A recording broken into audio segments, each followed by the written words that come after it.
We live in a world where hurting people hurt people. And a lot of times when they lash out at us, whether by their actions or by their words, we get offended and we get hurt. We take it personal. But what we need to remember while this is happening is that it's not happening to you. It's happening in front of you. It's actually happening to Christ. Christ is the one that the prince of this world wants to hurt the most. And he's trying to get through us to Christ, just like on a chess game. You get past the other pieces so that you can get to the king. And somebody might say, oh, well, that makes it sound like we're just pawns. No, Romans 8 says we're more than conquerors. Christ is the head of the body.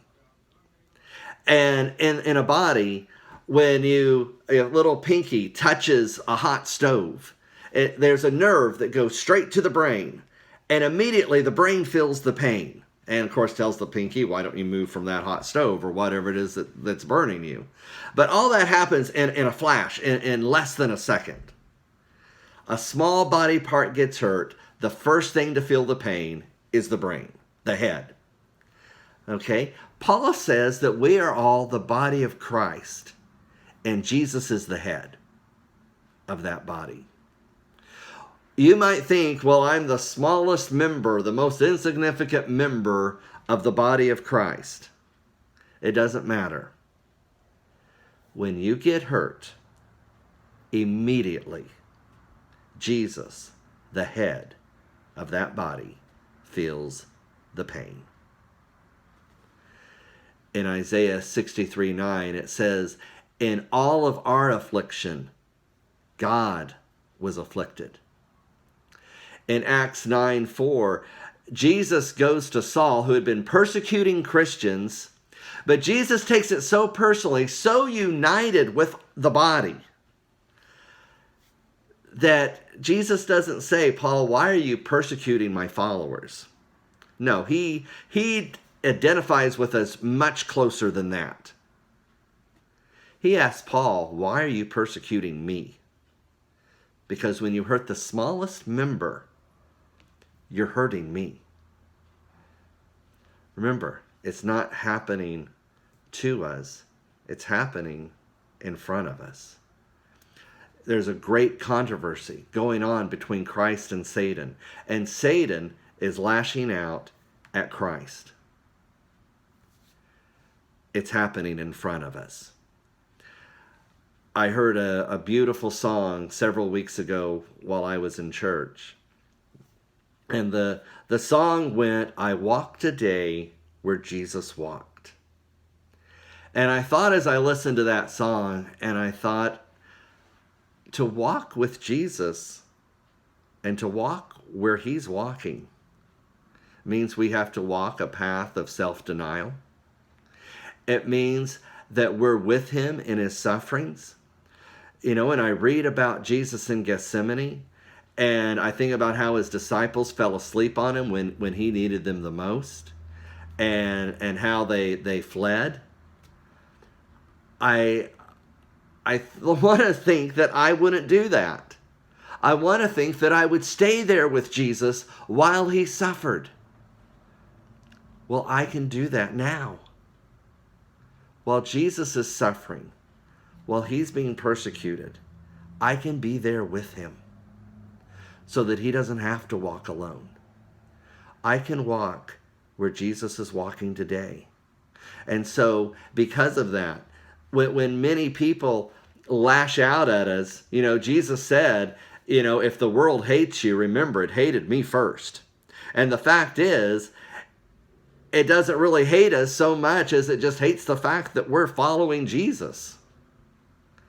And so we suffer with Jesus when we walk where he walks. And we remember that it's not happening to us. We don't have to take that suffering personal. It's not happening to us. It's happening to Jesus in front of us. Jesus realized that we're not wrestling with flesh and blood, but against wicked spirits in high places. In Matthew 26:50, Judas comes up to Jesus and betrays him, and Jesus is able to look past Judas. He realizes that this isn't about Judas. This is about Satan.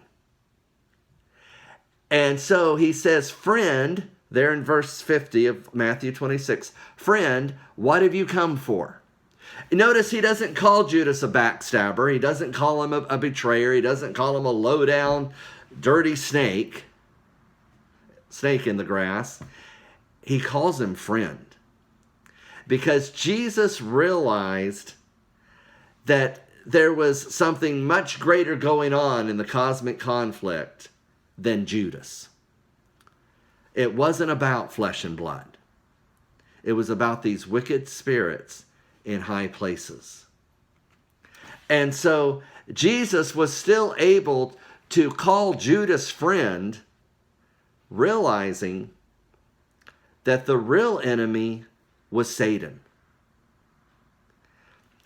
Friends, we need to be aware that we are a part of a great controversy, and we're more than just pawns. We are more than conquerors. And when these things happen, we need to realize that it's not that person that's hurting, that's lashing out at me. It's really Satan. Now, I'm not saying that person's Satan. No. Satan is taking advantage of that situation. They're taking advantage of that person's hurt to try to cause you hurt as well. That's what is happening. Don't buy into it. It's happening in front of you. It's not happening to you. It's happening to Jesus. And so we need to look beyond our personal hurts, our personal grievances, and realize that it's about something much greater than me. You know, I realize in the great controversy between Christ and Satan, the big question is about God. Is God love? It's about his character. And sometimes people will try to assassinate our characters and we get defensive and everything, but yet it's really not a big deal. It's not a big deal because in the great controversy, if somebody wants to assassinate my character, fine, because guess what? It's not about me.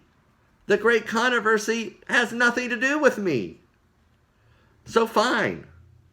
The great controversy is about Satan and his accusations about Christ. The big question is not what people think about me. The big question is, what do people think about Christ? What do people think about God? That's what really matters. It's not happening to you. It's happening in front of you. And so what we need to remember is that Christ has made himself one with us. When the little toe or little finger gets hurt, the brain is the first one to feel the pain. When the smallest member of the church gets hurt, the first one to feel the pain is Jesus, and that's why Satan tries to hurt us. He's trying to hurt Jesus. It's not happening to you. It's happening in front of you. In all of our affliction, he is afflicted. When we are persecuted, as far as Jesus is concerned, he personally is being persecuted.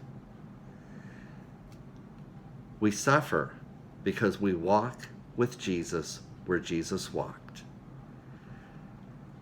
But we're way more than pawns. We're more than conquerors. And we're going to share in his glory. If we keep remembering, it's not about me. It's about Jesus. It's not happening to me. It's happening in front of me. It's happening to Jesus. And this week, I want to be taking a look as it's Easter week, or will be Easter weekend. I want us to take a look each day at the life of Christ. I'll be sharing a message, and I hope that you'll join me. In the meantime, when these things happen, remember we're a part of a great controversy. We belong to Christ. If you hurt, he hurts. It's not happening to you. It's happening in front of you. God bless you.